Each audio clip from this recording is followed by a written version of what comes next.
Good day, my dear undergraduate students. This is a know-how class to show you how to read pathology and what are the patterns in pathology. Incidentally, there is an enclosure over here telling us go to playlist. Playlist is nothing but an index of the various chapters covered. In it, we will be finding the undergraduate theory, the undergraduate practical, undergraduate spotters, and postgraduate also. We shall be choosing what is required for us. And this shall be sequentially telling us the various components that have been covered. All that you have to do is to switch on the system and listen. Incidentally, this is a question paper from the MGR Medical University.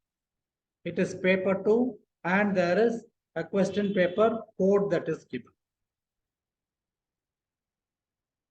I just wanted to analyze this paper. There is an essay question on nephrotic syndrome and a component of nephrotic syndrome, namely membranoproliferative glomerulonephritis. A very standard question asked over the decades, and it is easy for the student to answer. But then, in short notes, carrying nearly 4 marks, there is another question, liquid-based cytology. This is a pure postgraduate question which an undergraduate cannot answer. Also, you find that there is another question on sarcoidosis. This is a topic that we will tend to postpone or omit. It has come as a question for us. Even I have not covered this in my classes on R.A.T.S. I shall be including it shortly. To my right, I find that there are certain other topics. The Negri bodies, a pure microbiology question. Read index, more as an MCQ but difficult to answer. Helicobacter pylori belongs to microbiology, pharmacology, as well as pathology. And Takayuki R.A.T.S is more of an MCQ, difficult to answer. In any paper, there will be 5% of questions which will be difficult for the students to answer. But with so much of difficult questions, I think it is a doomsday for the students. That is why I have put up this paper. What are we seeing on the screen? An act of balance. It is a skill. We need not be very skillful in each and every component of every subject. It is not possible at all. Maybe over the period of years, after you pass your post-graduation, when you really start learning, you will start learning the skills. Until then, we are students and we are undergraduate students. So, do not try to master every skill. Finally, you will give up. That is what usually happens. I always have a habit of starting from behind. I always go to the question paper. Find out what are the segments of the paper. In pathology, for instance, you have got general pathology, hematology, and clinical pathology. These two will be forming paper 1. And systemic pathology 1 and 2 will be forming paper 2. And these are the chapters you'll be finding them in any book. Some might be there. That is why I mentioned the word miscellaneous. For example, salivary gland, eye, etc. From these chapters, you might not get an essay question. But essay questions are very common in rheumatic heart disease, leukemia, AML, inflammation, chemical mediators, neoplasia, spread of tumors. Like that, there will be the questions which are consistent essay questions. These are so-called must-know questions. So you should be familiar with the various chapters now itself. Do not wait for the teachers to complete them and then go and search for the book when a test is being announced. Familiarity is half completion. The question that you omit now is your university question. What am I supposed to do? I have shown you an example of a question paper. Try to get hold of 10 years questions. First, from your own university. It can be a deemed university. As much as possible in continuity, try to get 10 years. If not possible, always you should have a second university, the MGR Medical University, for example, or the Rajiv Gandhi University, or JIPCOM, any one other. I'm recommending a second line of defense because it is probable that one university will be omitting some question or the other, which can come in our paper.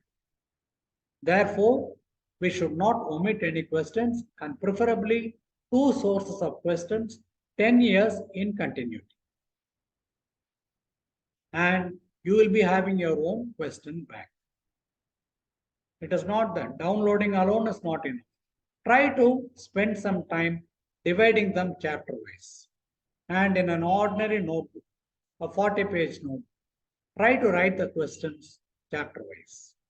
Now you have got an idea as to what to read, how much to read, and what are the other subjects which have got an overlap with this. So question bank is the main weapon in my armamentarium. What is your comment on this? I'm just seeing a question, nothing else. And one person called Dixon, he has written one book, a 40-page book on medicine, the approach to medicine. And he has said, the greatest fool can ask more questions than the wisest man can answer. Take any particular question, a lot of other questions can permeate from it. Rheumatic heart disease. You can be asked about the criteria, you can be asked about the vegetations, cardiac manifestations, extracardiac manifestations, pathogenesis. And when it comes to vegetations, there are other diseases that have got vegetations. So what are the differences? And if you are a student who is answering well, there will be a stage where you might not be able to answer. And that is the cutoff point for assessing any particular student. It is not you are being failed, whether to give you 70 or 75. The examiner wants to decide. Major subheadings. These are the major subheadings. Always be familiar with this kind of feature. You people should be familiar. And also have a sense of assessment. Pathogenesis is the development of a disease. For example, in bronchial asthma, how does the disease develop? Megaloblastic anemia, how does it develop? So it is pathogenesis. Not all questions will be having a pathogenesis. Renal cell carcinoma is a straightforward question. Fracture healing, straightforward. So there may be stages. So we should know the different subheadings and what is applicable to that particular question mission. Definitions. Nobody will ask you define renal cell carcinoma, but they will ask you define neoplasia. Classification is an aid to orderly thinking. Every step is still a step. So it is the right time for you people to take a toddler step. Toddler is a very young child, step by step. And you find it carries you a wrong. It carries you a very long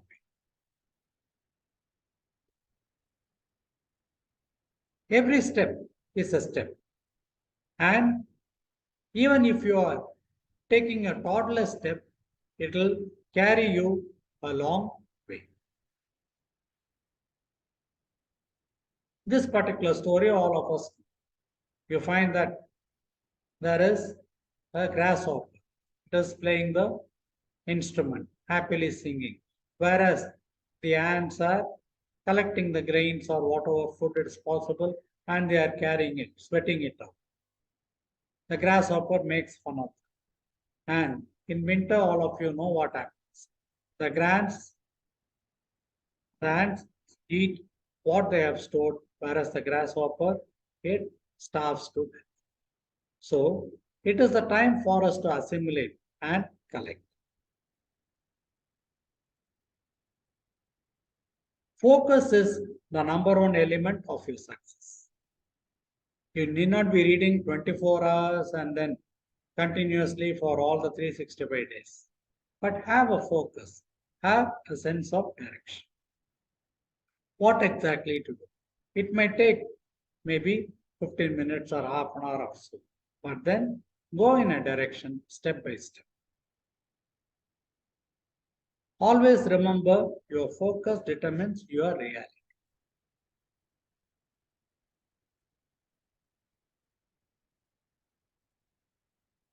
These are certain things which we may know or it will get us additional marks. Special specific tests. What are the latest advances? For example, the molecular changes, chromosomal changes, a special investigation, or a special state. When you add these to your answer, you score an additional mark. And moreover, a little picture is worth a million words. Always try to have a line diagram for any answer of this. Subheadings we have already mentioned. Second one is line diagrams. This is extremely important. Do not try to outsmart your teachers or the examiners. That is because they are pioneers in that subject. And when I do try to outsmart them, they can see through it very easily. It is like a young child coming and telling you a lie. Won't you realize it? It is somewhat similar. Please do not do that. It will be disastrous. And what should I have? A basic text. It can be anything. The latest edition of R.A.T.S will be probably a little too much. Maybe the earlier editions, or there is another component called the basic pathology, not the pocket R.A.T.S. Basic pathology is somewhat intermediate, and earlier editions, why I say this, they will be more descriptive. And as multiple editions of books come out, they add the latest points to it, which will be difficult for any student to. For example, Gyanong and Physiology. You must have heard that there are multiple editions, and the latest editions will be very complex but up to date. Your own notes, whatever the teachers take in the class and whatever you prepare, this is going to be the backbone of your entire preparation. And the record, up-to-date record, it is not just scribbling a diagram or copying it from your friends. The record gives us enough information. Go back and see. And these are my other recommendations. These are some books that have been written by me. R.A.T.S is a channel that is being run. It is based on books. It is based on experience. And after seeing this, you will have to go back to your book. It is not a replacement for a book. Secondly, you can take your notes seeing the R.A.T.S. Game is another one. Game means gross and microscopy explained. One page is a book that I have written on hematology. So these are things that you people should be having in mind. And this will be most important. No shortcuts, please. I take one step forward and two steps back. It is tough to get through life like that. But that is what we are doing. We start reading, we stop. We get deviated, again come back, then take one step forward. This is the usual thing that we are doing. We are not consistent. Even a slow one step regularly can take us a long way. Curriculum. First thing is as instructed by your department.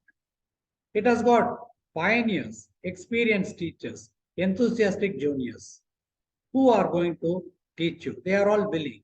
So, your department. As I had mentioned, the previous question papers, your university as well as another university. And please do know the components of an exam. It can be theory, practical, MCQs is a little different from theory. You'll have to answer the correct one. Viva voce. There will be external examiners, they'll be asking in a different way. But what we know, we will not be able to answer. And finally, there is a competitive exam. Be it NEET or next, it is totally different. But this will be forming the basic for even NEET or next. One cannot be independent of the other. So, for example, I cannot score marks in practical without reading my theory. I cannot be answering my Viva voce without seeing the practical specifics. MCQs. People think that it's going to be just a tick. In fact, it is most catastrophic. In all the other parts, we are able to give the students some grace marks. But MCQ is, it is either right or wrong. You get 100% or 0%. They can make or break your pass. And you should simultaneously read for the competitive exam hand in hand, along with the routine. University must not be ignored for universal achievement. There has been many a student who have been extremely good, but who have been aiming at NEET and they had unfortunately faltered in their own university exam. Please do not make that mistake. And please do remember, when it is MCQs, it is not memorized. Lakhs of questions can be compiled by permutation combination.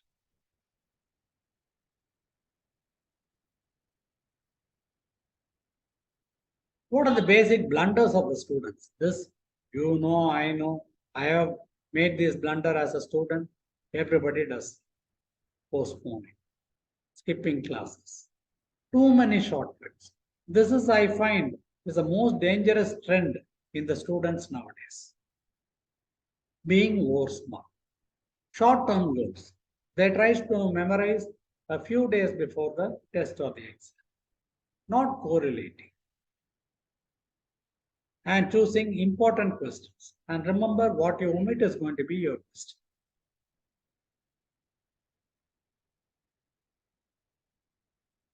So this is what I had said, practical and theory go hand in hand. Viva, explain the practical form. So in a practical also they'll ask you, what are the causes for the color changes? How do you classify anemia, etc. It is the speed and the fluency with which we answer that matters. If you are given a lot of time, almost all the students will give the answer, but that is not possible. This is the practical list in pathology. You have got the gross, the slides, instruments, long exercises, short exercises, charts, and OSPE is now a trend.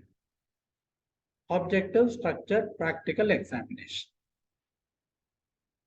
You should rely on the record, the briefing classes, online classes in R.A.T.S and game notes. These are your sources. The marks usually in practical are allotted for performing the exercise, answering the examiner when he comes to you, interpretation. There is no point in me writing that hemoglobin is 8 grams. Now, what does it show? I should be able to infer. Write a descriptive note on anything. I cannot just write iron deficiency anemia. What does the blood picture look like? Seminoma. What does the slide look like? A descriptive note. And whenever a difficult question is asked, I should be able to answer. For example, how do you classify hematuria? There is a renal, pre-renal, and a post-renal cause. Once you say these three words, the examiner will move to the next one. You can't learn to swim without taking the plunge. So obviously you people should take the plunge. Start doing it. And only then you will know where you stand. So in Viva VC also generally this is a pattern. There will be 4 examiners and they divide it like this. So each examiner will be asking some questions and don't take anything for granted. Identifying a specimen or some, that is not sufficient. How well and fluently, and the externals have got very short time in assessing you. So we must be as fluent as possible. And almost have a bird's eye view of the entire thing. So I'm just seeing a forest. But if you go too deep, close to the trees, you will lose track of the woods. You will not see the forest at all. So you will not know the width and the scope of your subject if you are reading a topic too very specific. This is from Robbins. Viva voce. What does it mean? Well, you are on one side of the table, an examiner on the other side. And there might be a row of jars or a tray of instruments, etc. They start asking you the questions. The usual questions will be in this kind of a pattern. How do you define? How do you classify? How do you diagnose?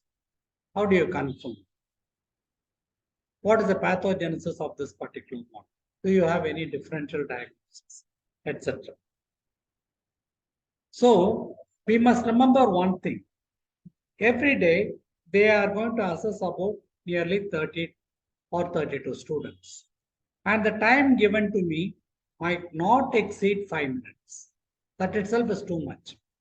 So in that short time, an examiner whom I have never seen will be assessing. So my fluency, authenticity, and at the same time, a kind of earnestness is needed with which they will be able to assess.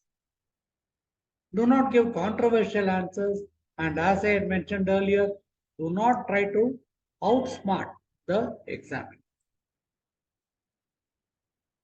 An experienced teacher can judge what the student does not know. These are fantastic words. I learned it in another context. And also this, a good teacher will not be vindictive. Vindictive means punishing.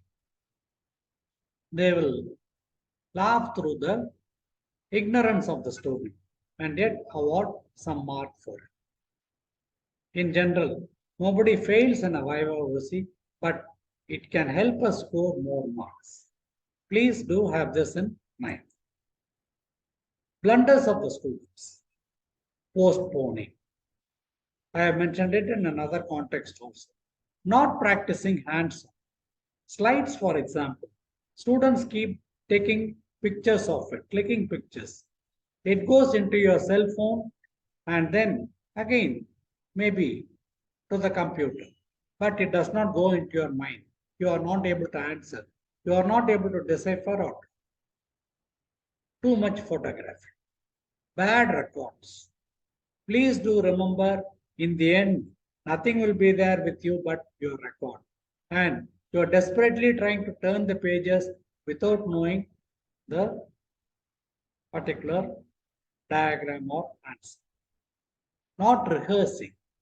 Even if you know. For example, I also make mistakes in my class. I rehearse and then I repeat. Theory and practical are like heart and brain. One cannot survive without the other. NEET or next, or university or national. Balancing is the art. So you people should be knowing how to balance between the university exam and at the same time you should have a long-term goal also. A recapitulation. Internals are like ignition for success. So they kindle your mind. Do not ignore them. Don't make them dynamites. They will blow you apart. If you totally ignore, you are absent and you get very low marks, you'll have difficulty in qualifying. They will be asking you to come for additional classes, and you're going to waste very precious time. See the curriculum as an entire functioning body.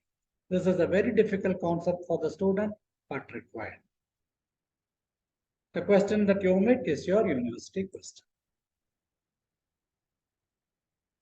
Be strong in your basics. Memorizing MCQs is something like this. So I don't think you need any further comment on this. Building strong, basement weak.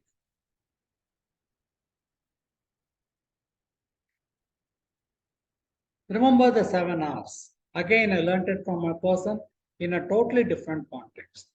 Read, repeat, revise, redo, rehearse, remember, review.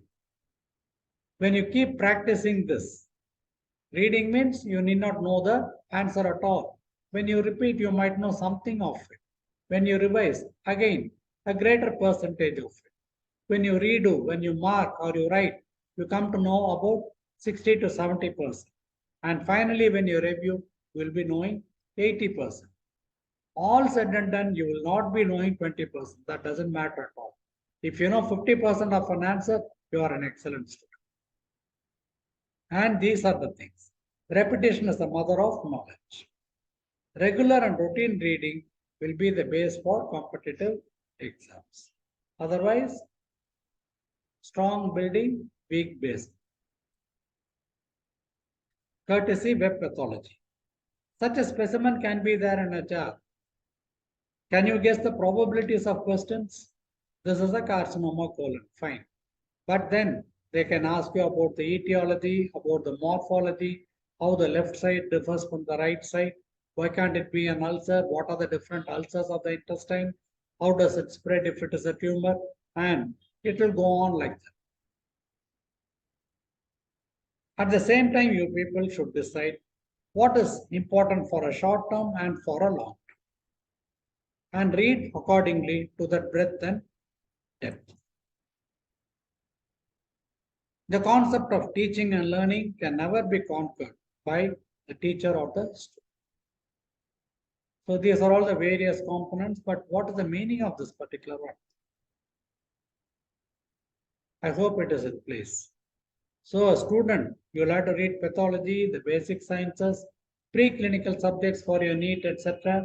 The practicals are there. Sometimes it will be case-based. Then the clinical scenario. So many things. It has to be perfectly balanced. At the same time, you are having your clinical postings.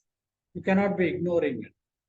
So you'll have to deftly balance it, and only then you will be a success.